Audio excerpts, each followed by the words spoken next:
बेटा देखिए, कल हम लोगों ने रेशियो ऑफ शेयर पे बात की है और आप लोगों को कल रीइशू की दो कंडीशंस होती है ये बताया था। ये बात हमने लिख के भी रखी है। एक होता है कंप्लीट रीइशू। कल जो हमने प्रॉब्लम किया वो किस पे था?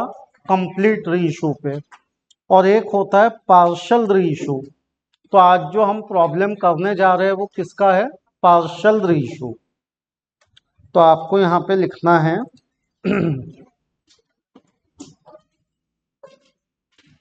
Problem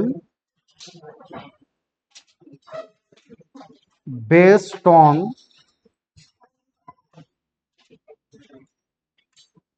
partial reissue.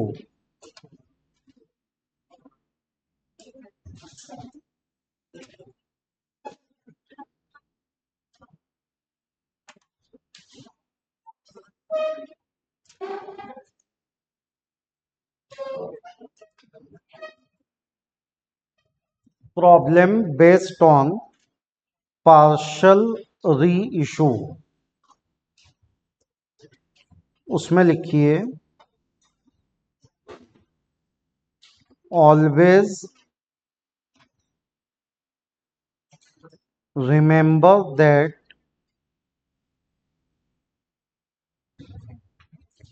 Balance of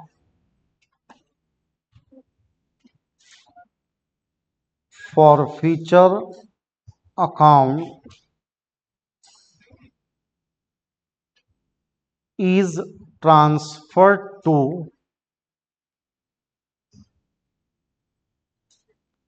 capital reserve. Always remember that balance of forfeiture account is transferred to capital reserve only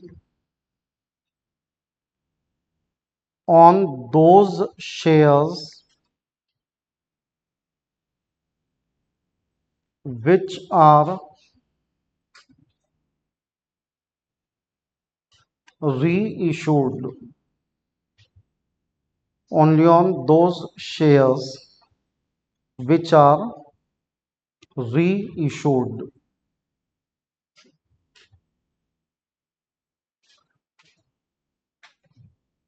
क्या बोला है देखिए, उन्होंने कहा कि ये बात हमेशा याद रखो कि फॉरफीचर का पैसा कैपिटल रिजर्व में जाता है, लेकिन फॉरफीचर का वही पैसा कैपिटल रिजर्व में जाता है जिन शेयर को क्या किया जाता है? री इशू। अगर आपने शेयर को री इशू नहीं किया तो पैसा कैपिटल रिजर्व में भी नहीं जाएगा। अगर आपने शेयर को री इशू किया तो ही पैसा कैपिटल रिजर्व में जाता है। अब इस बात को हमको यहां से समझना है। क्या बोला है देखिए, प्रॉब्लम नंबर 23 पे आप आ जाइए। लिखते हैं XYZ limited issued 1 lakh share of 10 rupees each. XYZ limited ने 1 लाख शेयर इशू किए। हर शेयर 10 रुपए का है। 10% प्रीमियम है, मतलब 10 रुपए का 10% 1 रुपए का प्रीमियम है। बेटा प्रीमियम को आप फॉरफीचर की एंट्री में रिवर्स तभी करेंगे जब आपको प्रीमियम का पैसा न मिला हो। अगर प्रीमियम का पैसा मिल चुका हो तो वो कभी फॉरफीचर की एंट्री में रिवर्स होता नहीं है। कहता हमको 5 रुपए एप्लीकेशन पे मिले, 3 रुपए अलॉटमेंट पे मिले जिसमें प्रीमियम शामिल है, यानी कि 2+1। इसमें 2 रुपया आपके शेयर का है और 1 रुपया आपके प्रीमियम का है। 3 रुपए फर्स्ट और फाइनल कॉल, यानी ये 5 और 2 7 और 3 10। और हमेशा किसका हिसाब अलग रखना? प्रीमियम का हिसाब अलग रखना। उसको कभी भी इक्विटी शेयर कैपिटल के हिसाब से मिक्स नहीं करना। कहता है पब्लिक ने 1,25,000 शेयर अप्लाई किए, हमने प्रो राटा बेसिस पे शेयर एलोकेट किए और हमको 1,10,000 शेयर की जो है एप्लीकेशन मिली। 1,10,000 को हमने प्रो राटा लगाया। मतलब ये मामला कुछ ऐसा है, लिख के रखो। कंपनी ने इशू ओपन किया 1,00,000 शेयर का। कंपनी को एप्लीकेशन मिली 1,25,000 शेयर की। कंपनी ने 1,25,000 में से कुछ शेयर एक्सेप्ट किए और कुछ शेयर रिजेक्ट किए।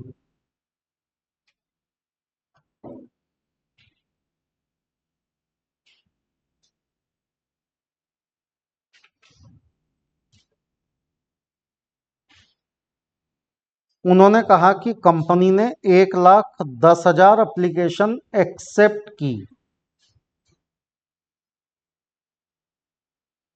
और excess money diverted to allotment. Company को परमिशन मिली केवल 1,00,000 शेयर बेचने की और आपने एक्सेप्ट कर लिए कितने? 1,10,000। और आपको परमिशन मिली है सिर्फ कितने शेयर बेचने की? 1,00,000। तो आप 1,00,000 शेयर का पैसा शेयर कैपिटल में ट्रांसफर करेंगे और आप 10,000 शेयर का पैसा शेयर अलॉटमेंट अकाउंट में ट्रांसफर करेंगे। बेटा ये पैसा आपके पास जमा है, आप ये पैसे जमा करके रख रहे हैं। आप बोल रहे हैं कि मुझे सामने वाले से वैसे भी अलॉटमेंट के पैसे मंगाने हैं, तो पैसा वापस करने के बजाय मैं जमा कर लेता हूं। लेकिन आपने 1,25 में से केवल 1,10 को ही एक्सेप्ट किया, यानी आपने 15,000 शेयर रिजेक्ट किए। इन 15,000 शेयर के होल्डर को आप 1 रुपया भी देने वाले नहीं हो। इसका मतलब ये हुआ कि आपने इनका पैसा रिफंड कर दिया, क्योंकि जिस इंसान को आप रिजेक्ट कर रहे हैं आपको उनका पैसा वापस देना पड़ेगा। तो हमने बैंक के थ्रू ये पैसे क्या कर दिए? रिफंड कर दिए। तो हमारा प्रो राटा का रेशो आया, 11:10, यानी हर वो व्यक्ति जिसने हमको 11 शेयर के लिए अप्लाई किया था, हमने हर उस व्यक्ति को कितने शेयर दिए? 10। तो हर 11 के पीछे कितना शेयर एक्स्ट्रा निकला? तो 1 शेयर एक्स्ट्रा निकला, क्योंकि 10 आप दे रहे और 1 का पैसा आप जमा कर रहे। तो ऐसा एक एक करके कितने जमा हो गए? 10,000 शेयर। और ये 10,000 शेयर का पैसा कहाँ जाने वाला है? तो ये 10,000 शेयर का पैसा अलॉटमेंट अकाउंट में जाने वाला है। बात को समझिए। अगर मैं आपसे पूछूं कि बेटा कंपनी ने कितने शेयर अलॉट किए, 3 ऑप्शन आपके पास है। ये 3 ऑप्शन में से बताइए कंपनी ने कितने शेयर अलॉट किए। तो आप क्या जवाब देंगे? 1,00,000। तो फिर ये वाला अलॉट क्या है? तो ये कंपनी को आगे जाके अलॉटमेंट का पैसा मंगाना है। तो जो पैसा कंपनी को मंगाना है, कंपनी ने वो पैसा क्या किया? जमा करके रखा। यानी शेयर तो अलॉट कितने किए? 1,00,000 ही किए। कहता है सबने पैसे दिए, सिर्फ अमित नाम के व्यक्ति ने पैसे नहीं दिए, जिसके पास में 10,000 शेयर थे। ही could not pay first and final call. इसने आपको फाइनल कॉल का पैसा नहीं दिया। बाद में कंपनी ने उसके शेयर क्या किए? फॉरफिट कर लिए। और फॉरफिटेड शेयर कंपनी ने री इशू कर दिए। कितने में? 80,000, 80,000 में। कहता है कि इसकी क्या बनाओ? Journal entry. अब बेटा इस क्वेश्चन को मैं थोड़ा सा मॉडिफाई करूंगा, आप भी करेंगे। All the shareholder paid the amount except Amit holding 10,000 share. Amit could not pay first and final call. His share were forfeited. और यहां लिखना out of the forfeited shares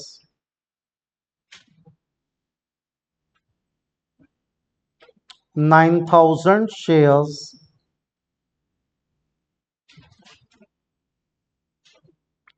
were reissued at 80 को करना 90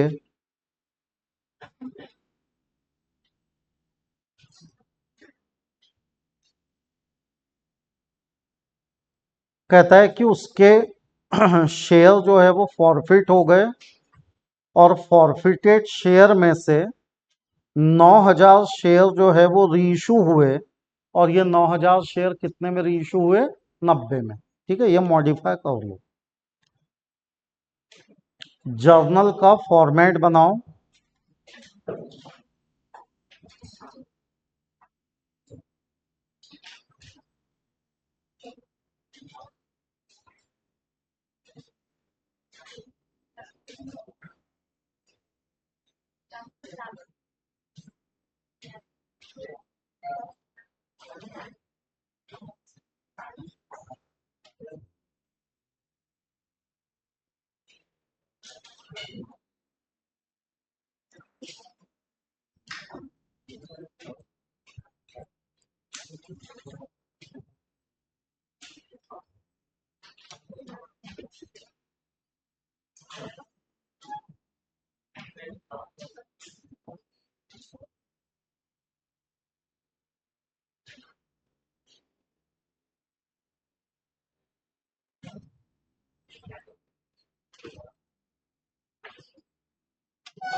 बेटा देखिए, सबसे पहले हमने 1,25,000 शेयर की एप्लीकेशन रिसीव की, जिसपे हमको 5 रुपए के हिसाब से एप्लीकेशन के पैसे मिले।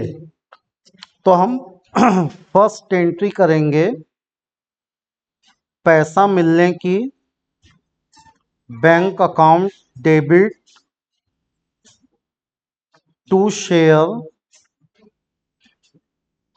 Application fees account. Bank account debit to share application fees account 1,25,000 share और इस पे 5 रुपए के हिसाब से पैसे मिले। 6,25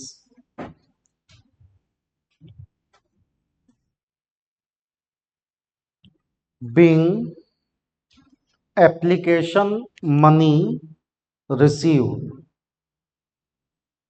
being application money received। हम तुरंत इस एप्लीकेशन फीस अकाउंट को बंद करेंगे। Share application fees account debit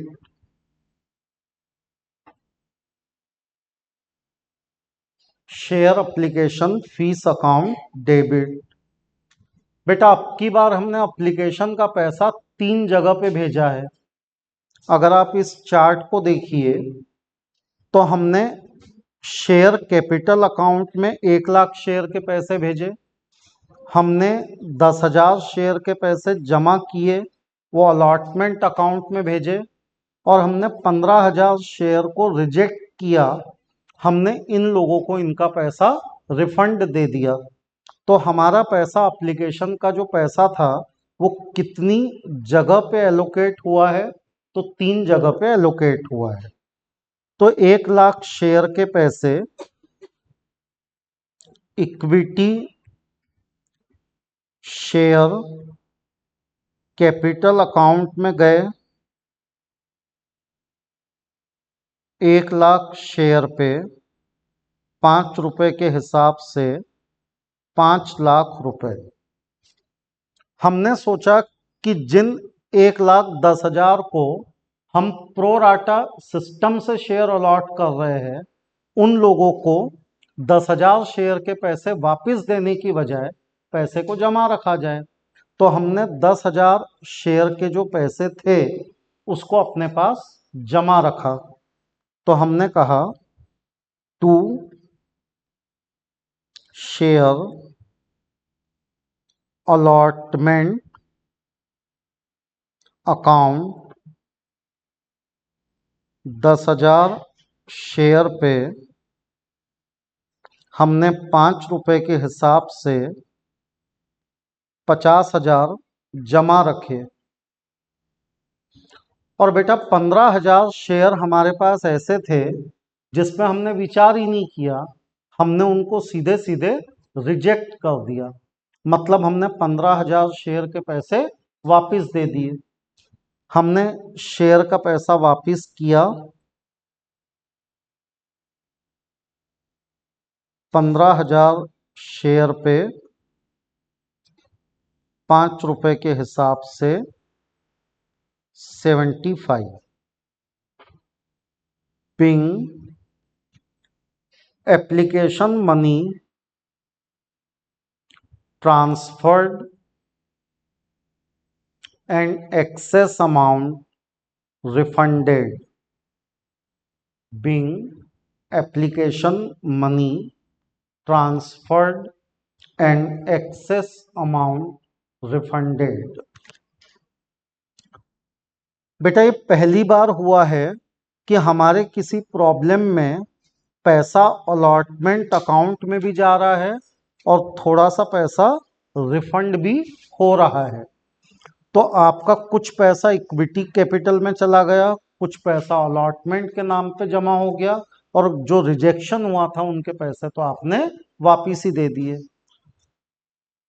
फिर बारी आई अलॉटमेंट को ड्यू करने की, जहां पे हम 3 रुपए मंगाना चाहते हैं, जिसमें से 1 रुपया प्रीमियम का और 2 रुपया कैपिटल का है। मुझे लोगों से अलॉटमेंट का पैसा लेना है। इस सेंस में अलॉटमेंट मनी मेरी असेट है, तो मैं डेबिट करूंगा शेयर अलॉटमेंट अकाउंट डेबिट। मुझे 1 लाख शेयर पे 3 रुपए चाहिए, यानी कि 3 लाख। बेटा इस 3 रुपए में से 2 रुपया आपके शेयर का है और 1 रुपया आपके सिक्योरिटी प्रीमियम का है। तो to equity share capital account, इसमें 2 रुपए इक्विटी शेयर कैपिटल के हैं और 1 रुपया सिक्योरिटी प्रीमियम का है।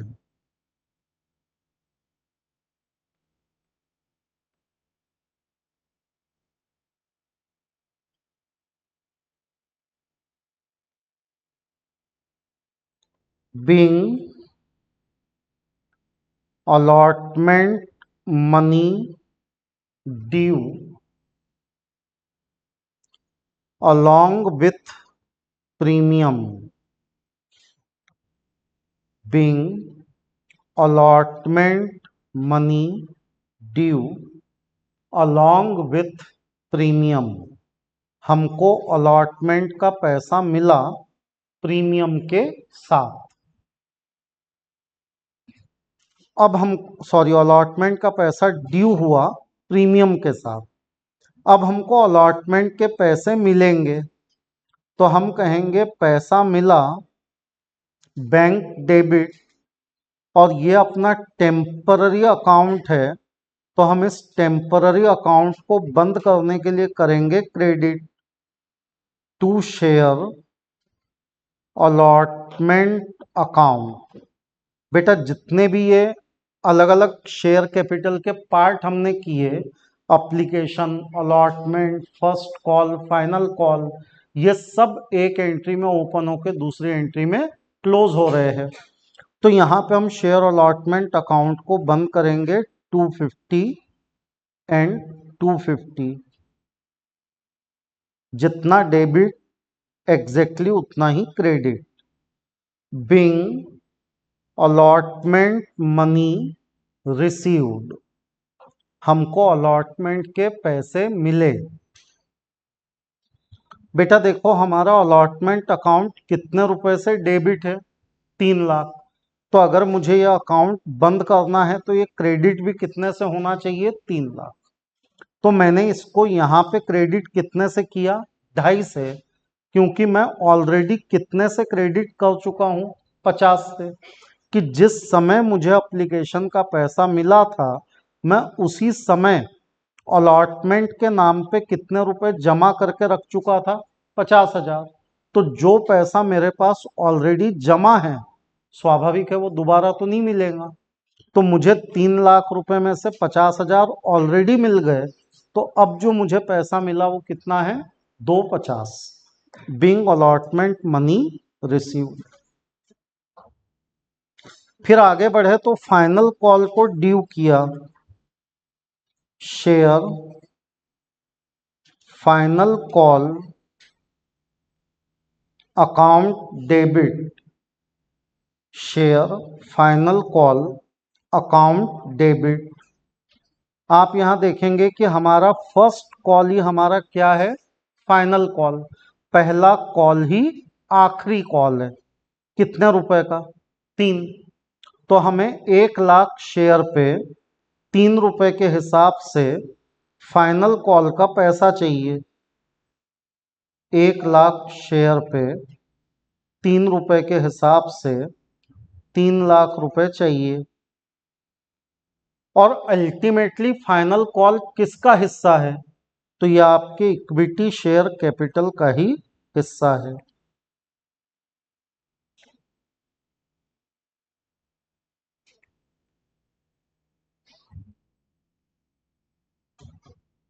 बीइंग फाइनल कॉल ड्यू,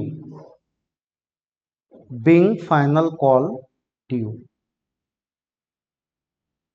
बेटा जब फाइनल कॉल का पैसा मिलने का समय आया तो उस समय अमित ने 10,000 शेयर पे हमको फाइनल कॉल के पैसे नहीं दिए। All the share holder paid the amount except Amit holding 10,000 share, ही could not pay first and final call. तो अमित के 10,000 शेयर पे हमको फाइनल कॉल नहीं मिला, मतलब बाकी लोगों ने हमको पैसे दिए।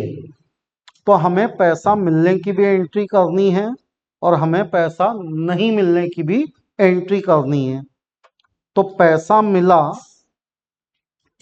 मिलना तो था 1 लाख शेयर पे, पैसा मिलना था 1 लाख शेयर पे, पर उसमें से 10,000 शेयर पे पैसे नहीं मिले, मतलब 90,000 शेयर पे पैसा मिला।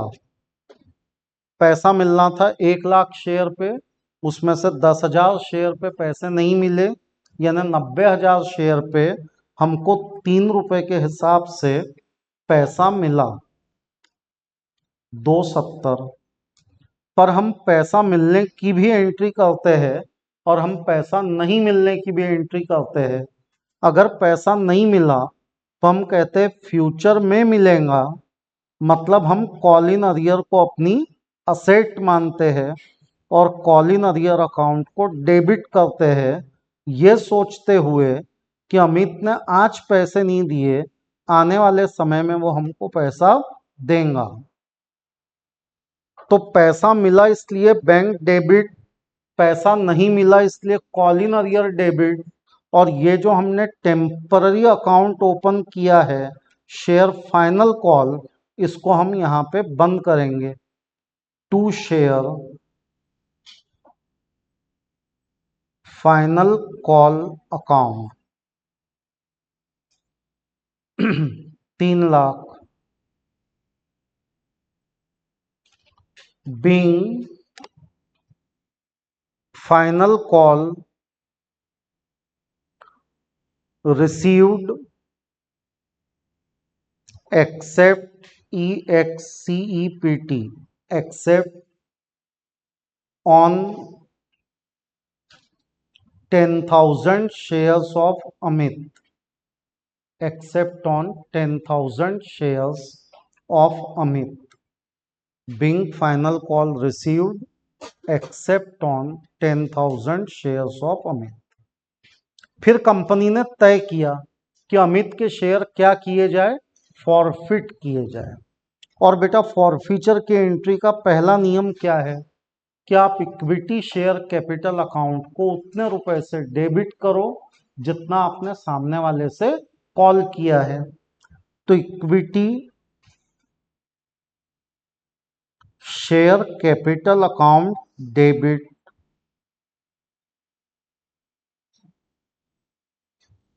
हमने अमित से 10,000 शेयर पे पूरे 10 रुपए कॉल किए हैं। पहले 5, फिर 2, 7 और फिर 3, 10। तो हमने पूरा 10 रुपया कॉल किया है, यानी हमने उससे 1 लाख रुपए कॉल किए हैं। हमने उससे 1 रुपए प्रीमियम के भी कॉल किए और ये प्रीमियम के 1 रुपए हमको मिल भी गए।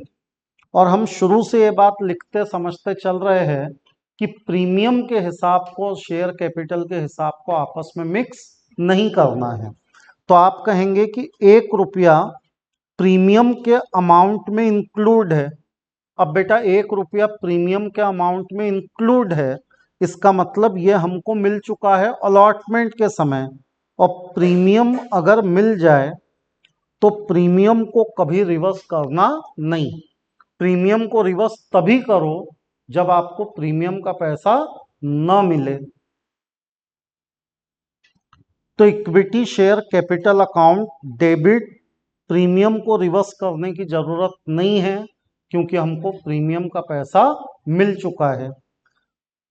कौन सा अकाउंट खत्म करना है? तो बेटा जिस कॉल इन अरियर को आप अपनी असेट मान के बैठे हो, अब शेयर आप जब्त कर रहे, फॉरफिट कर रहे, तो वो कॉल इन अरियर आपकी असेट नहीं रहा। तो आप कॉल इन अरियर अकाउंट को क्रेडिट करेंगे 30,000 से। मतलब आपके पास जो 70,000 आए, 1 लाख माइनस 30, बेटा ये 70,000 आप जब्त करेंगे। तो 2 शेयर फॉर फीचर अकाउंट, यह आपका बैलेंसिंग फिगर है। आप इसको क्रॉस वेरीफाई भी कर सकते हैं। पहले 5 रुपए मिले एप्लीकेशन के, फिर 2 रुपए मिले अलॉटमेंट के, 5 और 2 7। तो हमको 10,000 शेयर पे 7 रुपए के हिसाब से जो पैसा मिला है वो हमने जब्त कर लिया। हालांकि हमको 1 रुपए प्रीमियम के भी मिले हैं, तो प्रीमियम का पैसा अगर एक बार मिल जाए तो वो रिवर्स होता नहीं। फिर आगे बढ़ेंगे। कंपनी ने तय किया कि वो ये शेयर री इशू करेंगी। कंपनी ने कितने शेयर री इशू किए? तो बेटा कंपनी ने 9,000 शेयर री इशू किए। और आज का हमारा मुद्दा क्या है? हमारा मुद्दा है पार्शल री इशू। मतलब कंपनी जितने शेयर जब्त कर रही उतने री इशू नहीं कर रही, उसमें से कुछ शेयर ये जो री इशू किए जा रहे हैं। तो कंपनी ने अमित के कितने शेयर फॉरफिट किए हैं? तो कंपनी ने फॉरफिट किए हैं 10,000, पर इसमें से कंपनी री इशू कितना कर रही है? 9,000। तो कंपनी ने शेयर री इशू किया, पैसा मिला, हमने मॉडिफाई किया है, हमको 9,000 शेयर पे कितना पैसा मिला? 90,000। तो हमने कहा कि हमको 90,000 रुपए मिले। मतलब हमने एक शेयर कितने रुपए में रीइशू किया, तो हमने एक शेयर 10 रुपए में रीइशू किया। बेटा हमारी ओरिजिनल स्कीम में शेयर कितने का था, तो हमारी ओरिजिनल स्कीम में शेयर 10 का था, हमने उसको प्रीमियम पे बेचा। और मैं बार बार बोल रहा हूं कि प्रीमियम के हिसाब और शेयर कैपिटल के हिसाब को आपको मिक्स नहीं करना है। मतलब ओरिजिनल स्कीम में शेयर की फेस वैल्यू कितनी थी, 10, और आपने यहां बेचा भी कितने में, 10। मतलब आपको कोई लॉस रिकवर करने की आवश्यकता है क्या, नहीं। तो bank account debit to equity share capital account, being shares reissued at par, being shares reissued at par। हमने 10 का शेयर 10 में ही रीइशू कर दिया, मतलब कोई नुकसान नहीं हुआ। अब आपका अगर शेयर रीइशू हो जाता है तो बेटा आपका फॉरफीचर का पैसा कहाँ जाना चाहिए, कैपिटल रिजर्व में। तो हम फॉरफीचर का पैसा कैपिटल रिजर्व में ट्रांसफर करेंगे। Share forfeiture account debit to capital reserve account. तो बेटा ये फॉरफीचर मनी हम कहां पे ट्रांसफर कर देंगे, कैपिटल रिजर्व में। 63,000 being forfeiture money on 9,000 being forfeiture money on 9,000 reissued shares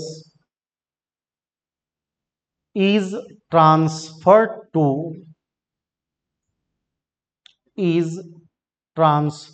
to capital reserve,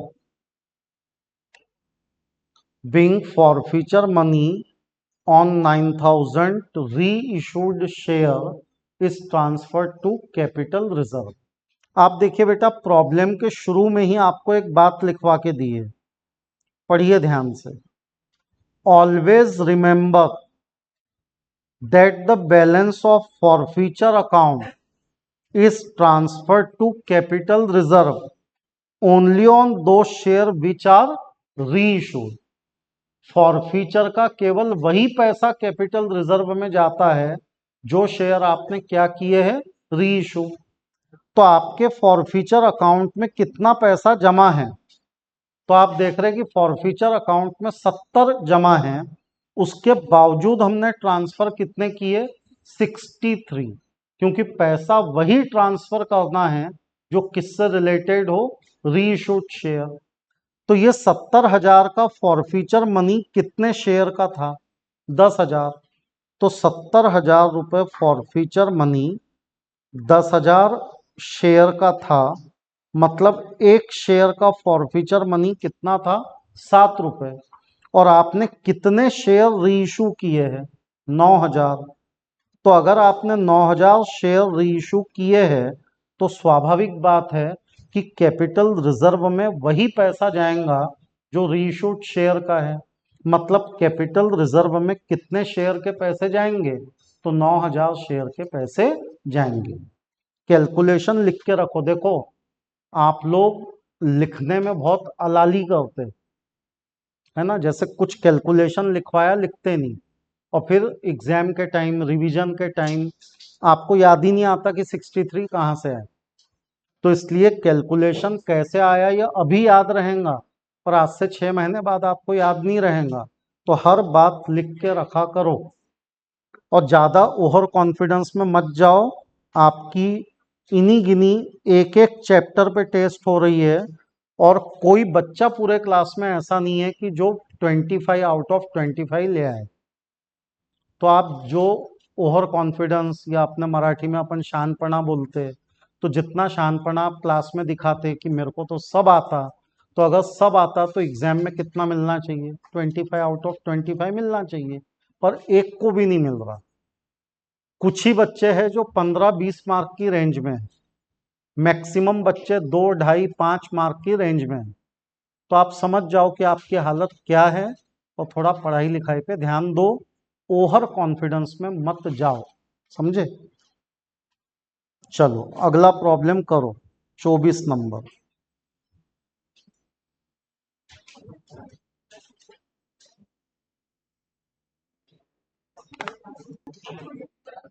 बेटा बातें बिल्कुल नहीं करेंगे, इधर ध्यान देंगे।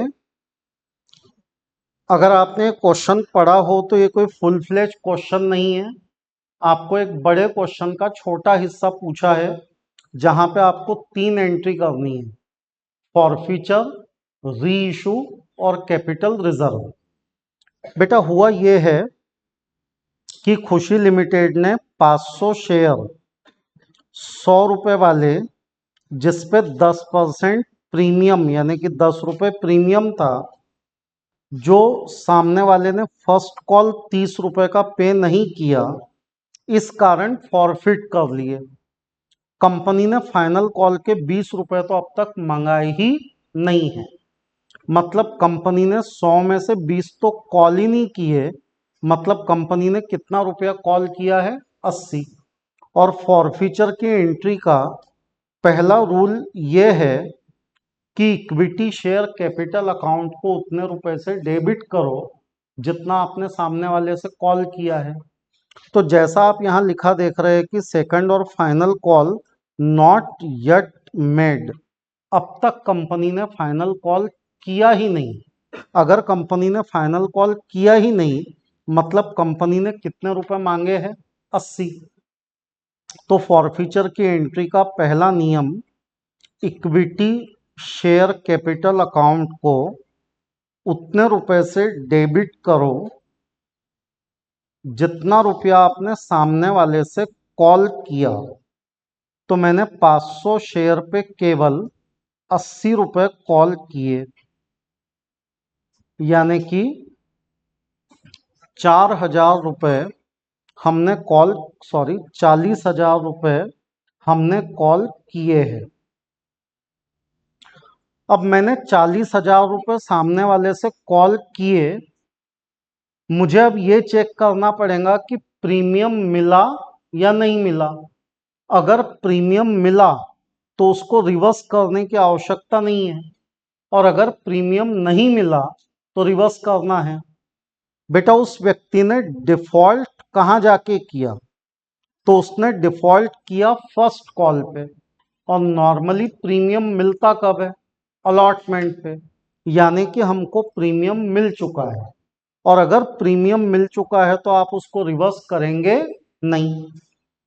ये जो फर्स्ट कॉल है, इसके न मिलने पे आपने कौन सा अकाउंट डेबिट किया होगा?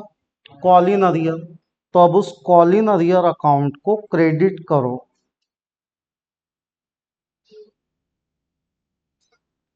तो बेटा 500 शेयर पे 30 रुपए के हिसाब से 15,000 आपका कॉल इन अरियर है, जिसको आपने पहले डेबिट किया था, तो अब बंद करने के लिए आप उसको क्रेडिट कर रहे हैं। जितना पैसा सामने वाले ने दिया वो जब्त कर लो। पैसा जब्त करोगे तो शेयर फॉरफीचर अकाउंट को क्रेडिट करेंगे। बेटा यहां आप देख सकते हैं कि 500 शेयर पे मैंने 20 रुपए तो मंगाए ही नहीं, तो 80 बचे, उसमें से 30 मेरे को मिले ही नहीं, तो 50 बचे। इसका मतलब 80 में से 30 नहीं मिले, यानी 50 मिले। तो जो पैसा मिला वही आप फॉरफिट करेंगे, जब्त करेंगे।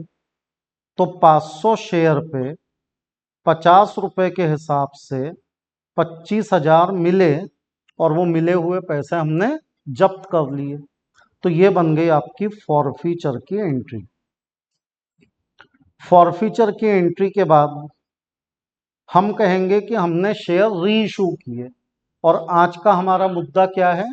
पार्शल री इशू। मतलब हम जितने शेयर फॉरफिट कर रहे, हम उतने शेयर जब्त नहीं कर रहे, हम उसमें से थोड़े से ही शेयर री इशू कर रहे। तो जब्त किए 500, और बेटा उसमें से री इशू मात्र कितने किए? 200। और ये 200 शेयर हमने सामने वाले को किस वैल्यू पे दिए? 80। हमारी भी वैल्यू फिलहाल कितनी है? 80। लेकिन हमने सामने वाले से मांगे कितने? 70। मतलब हमने उसको 80 रुपए की वैल्यू 70 रुपए के अगेंस्ट दी, तो हमने कितने का नुकसान उठाया? 10। और नुकसान की भरपाई कहां से होती है? तो नुकसान की भरपाई आपके शेयर फॉरफीचर अकाउंट से होती है। तो हम ये जो एंट्री कर रहे थे ये फॉरफीचर की थी। अब जो एंट्री हम कर रहे हैं वो री इशू की है। तो हम री इशू की एंट्री करेंगे। हम कहेंगे पैसा मिला बैंक अकाउंट डेबिट। हमने 500 में से कितने शेयर री इशू किए?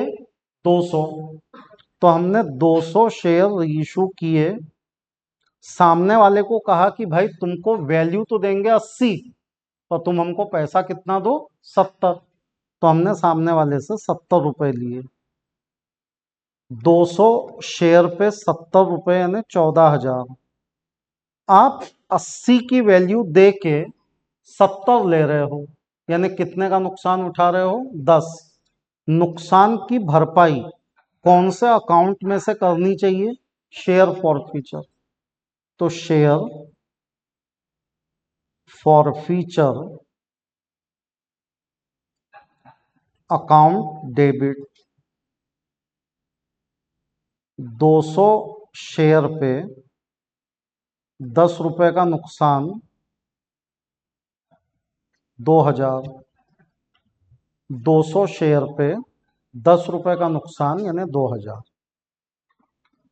कौन सा अकाउंट क्रेडिट करेंगे? तो हम equity share capital account credit करेंगे, क्योंकि ये सारा पैसा हमको शेयर कैपिटल के अगेंस्ट मिला है। तो 200 शेयर पे 80 रुपए 16,000 बीइंग शेयर्स री इशूड। तो हमने 200 शेयर क्या किए? री इशू किए। तीसरी बात, अगर आपने शेयर को री इशू कर दिया तो आपको पैसा कहां पे ट्रांसफर करना पड़ेगा? कैपिटल रिजर्व में। तो ये जो आपका फॉरफीचर अकाउंट क्रेडिट है, खत्म करने के लिए आप क्या करोगे? डेबिट। तो आप कहोगे कि मैं फॉरफीचर का पैसा कैपिटल रिजर्व अकाउंट में ट्रांसफर करूंगा। बेटा मेरा फॉरफीचर अकाउंट यहाँ पे क्रेडिट है 25 से, और मेरा फॉरफीचर अकाउंट यहाँ पे डेबिट है 2 से। डेबिट और क्रेडिट आपस में माइनस होता है। तो share forfeiture account debit to capital reserve account. लेकिन बात ये भी ध्यान में रखनी है कि कैपिटल रिजर्व में केवल उसी शेयर का पैसा जाता है जो शेयर आपने क्या किए हैं? री इशू। तो आपने फॉरफीचर किया 25,000 रुपए कितने शेयर पे? 500। तो आपने 25,000 रुपए 500 शेयर पे फॉरफिट किए, यानी एक शेयर पे आपने कितना पैसा फॉरफिट किया? तो एक शेयर पे हमने 50 रुपीज फॉरफिट किए। तो हमने एक शेयर पे 50 रुपया फॉरफिट किया। बेटा ये जो 50 रुपया आपने एक शेयर पे फॉरफिट किया, आपको कैपिटल रिजर्व में कितने शेयर का पैसा ट्रांसफर करना है? 200। तो 50 रुपए पर शेयर के हिसाब से 200 शेयर के बनते हैं 10। तो आपका नियम क्या है? नियम यह है कि आप कितने भी शेयर फॉरफिट करो, पर कैपिटल रिजर्व में केवल वो पैसे जाएंगे जो कौन से शेयर के हैं? री इशूड शेयर के। तो आपने पैसा फॉरफिट किया कितने शेयर पे? 500। पर आप पैसा ट्रांसफर करेंगे कितने शेयर का? 200। तो आप पैसा ट्रांसफर करेंगे 8000। अब 8000 क्यों? तो अभी थोड़ी देर पहले मैंने कहा कि डेबिट क्रेडिट आपस में क्या होता है? माइनस। तो यहाँ पे जो 2000 का डेबिट है कितने शेयर का है? 200। और ये 25,000 के अंदर 200 शेयर का क्रेडिट कितना है? 10। तो 200 शेयर का क्रेडिट 10 और 200 शेयर का डेबिट 2। तो 10 में से 2 गए, बचे कितने? 8। तो आप इसको क्लियर कट यहाँ लिख सकते, लॉस रिकवर्ड। हमने लॉस की रिकवरी की। हमने लॉस की रिकवरी कितने रुपए की? 2000। तो 8000 रुपए कहाँ चले गए? तो 8000 रुपए आपके कैपिटल रिजर्व में चले गए। तो ये 3 एंट्रीज बननी चाहिए। जिन्होंने ये लिख लिया है वो 25th क्वेश्चन करेंगे, बाकी लोग इसको नोट डाउन करेंगे।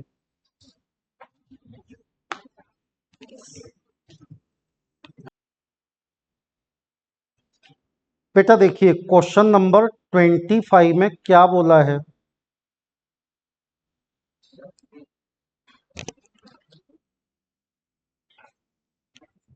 Enfield limited forfeited 150 share of 10 rupees each. और शेयर के ऊपर प्रीमियम कितना है? 5 रुपए। For non payment of allotment money of ₹8 पर शेयर। कहता है कि सामने वाले ने हमको अलॉटमेंट के पैसे नहीं दिए और इस अलॉटमेंट के पैसे में 5 रुपए किसके हैं? प्रीमियम के। और अपना प्रीमियम के मामले में रूल क्या है कि प्रीमियम अगर पेड हो तो उसको फॉरफीचर की एंट्री में नहीं लेना, पर प्रीमियम अगर अनपेड हो तो उसको फॉरफीचर की एंट्री में लेना। मतलब इस केस में आपको प्रीमियम को फॉरफीचर की एंट्री में लेना पड़ेगा। तो बेटा आपका 10 रुपए का शेयर है, उस पे अलॉटमेंट मनी 8 रुपए का है। अगर 5 रुपए प्रीमियम है तो 3 + 5 हो गए। फर्स्ट कॉल आपका 2 रुपए का है और फाइनल कॉल आपका 3 रुपए का है।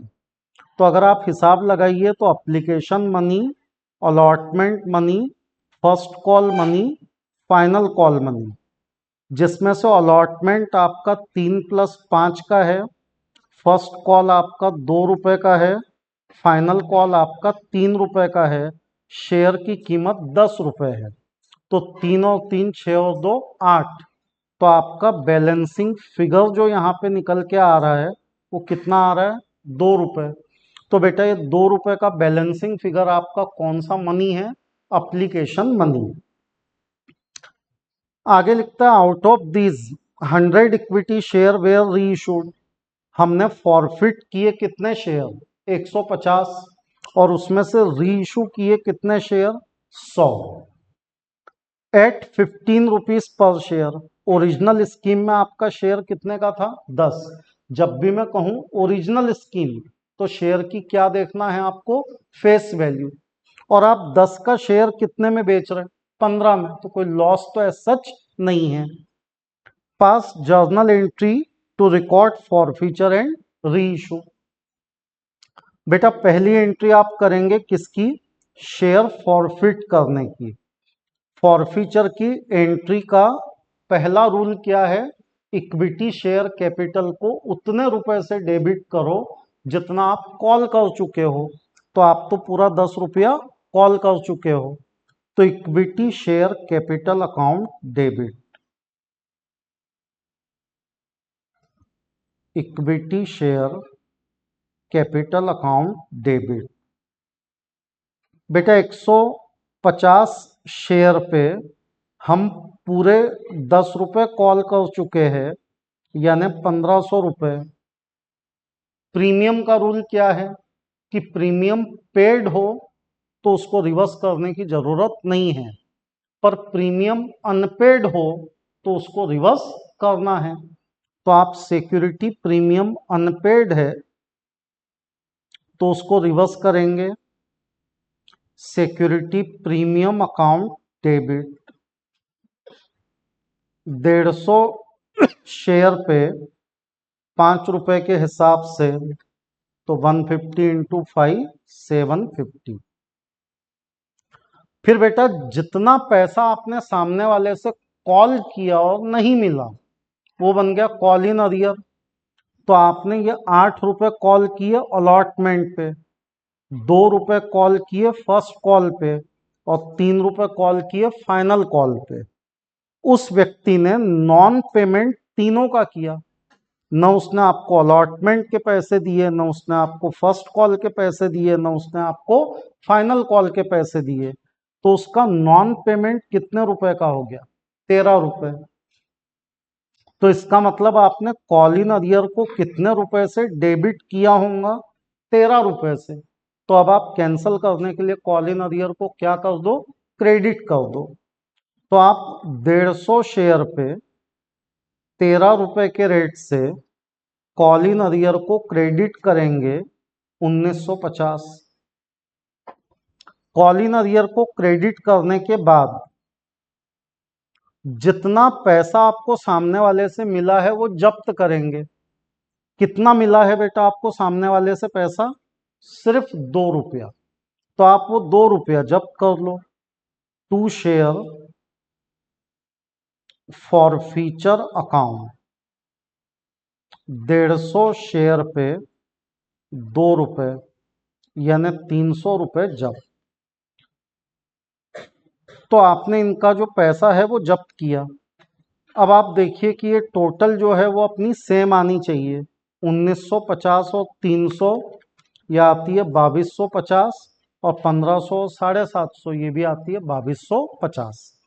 कितने लोगों की फर्स्ट एंट्री करेक्ट है?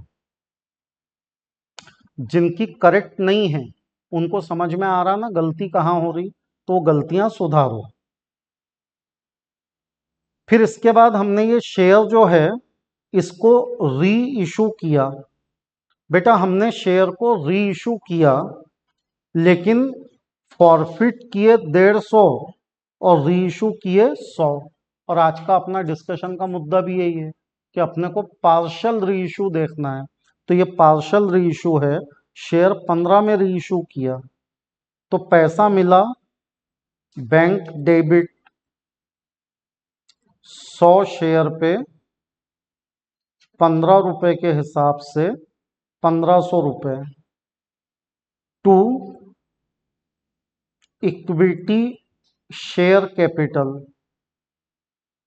100 शेयर पे 10 रुपए के हिसाब से 1000। और हम 10 का शेयर 15 में बेच रहे हैं मतलब 5 रुपए का क्या है?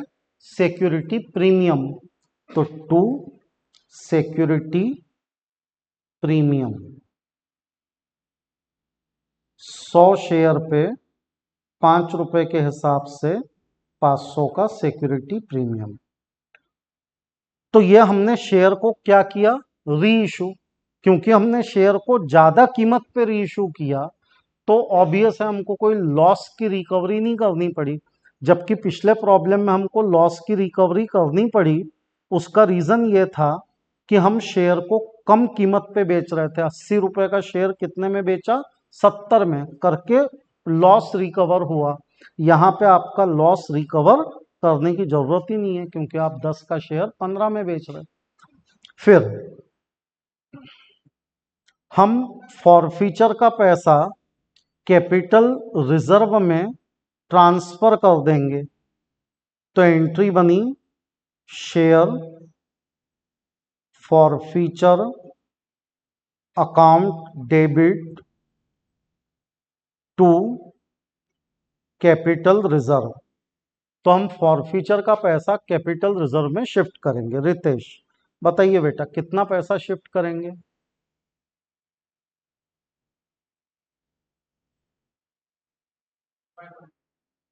कितना?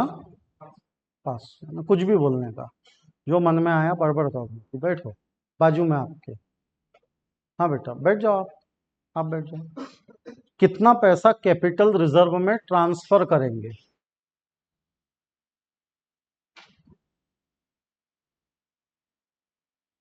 बैठिए, आपके बाजू में। हाँ बेटा, कितना पैसा कैपिटल रिजर्व में ट्रांसफर करेंगे?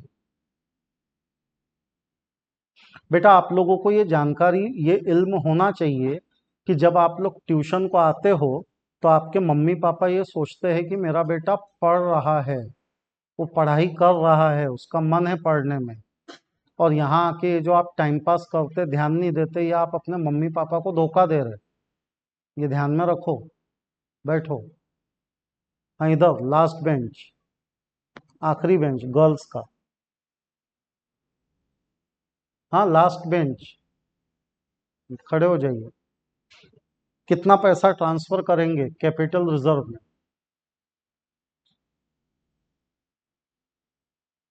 आपके इस बाजू में कौन बैठा है, उनको खड़ा कीजिए। हाँ बेटा, कैपिटल रिजर्व में कितना पैसा ट्रांसफर करेंगे? देखो ना, मोबाइल में देख के बताओ कितना ट्रांसफर करेंगे। आपके इस बाजू में खड़ो, खड़े हो जाओ, लास्ट बेंच वाले जो भी है। कैपिटल रिजर्व में कितना पैसा ट्रांसफर करेंगे? हम्म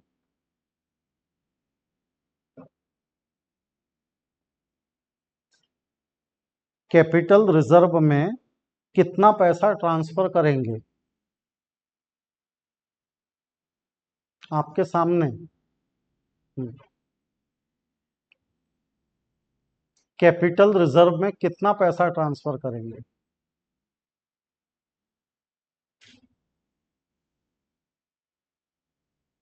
आपके बाजू में। बोलो बेटा, कैपिटल रिजर्व में कितना पैसा ट्रांसफर करेंगे? अच्छा, झूठे इतने हैं कि आया क्या सही तो मस्त हाथ ऊपर करते। शेमड़ों का आता कुछ भी नहीं, हाथ पहले ऊपर करते। आपके बाजू में कैपिटल रिजर्व में कितना पैसा ट्रांसफर करेंगे? आपके बाजू में बोलो, कैपिटल रिजर्व में कितना पैसा ट्रांसफर करेंगे?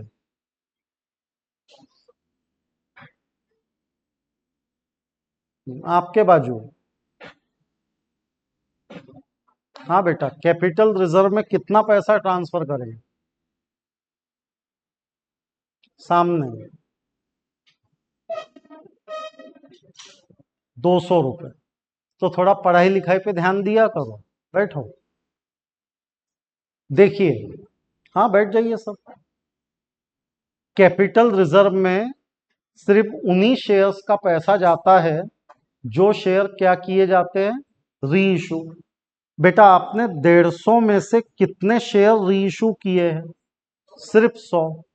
तो आपका कितने शेयर का पैसा कैपिटल रिजर्व अकाउंट में जाने वाला है? 100 शेयर। एक शेयर के पीछे कितना पैसा जब्त किया आपने? 2 रुपए। तो आपका कुल मिला के कितना पैसा कैपिटल रिजर्व में जाएगा? 200 रुपए। अच्छा, ये कोई नई बात है क्या? 2 बार तो मैं आज ही समझा चुका हूँ। तो 2 प्रॉब्लम तो मैं नहीं करवाए ना, वो दोनों में तो ये समझा ही चुका हूँ। फिर आपका ध्यान नहीं रहता, फिर आपको जमता नहीं, फिर आप अपसेंट भी रहते क्लास में, और उसके बाद आप क्या बोलते? सर ने पढ़ाया नहीं बोलते। सीधे ब्लेम, सर ने पढ़ाए नहीं।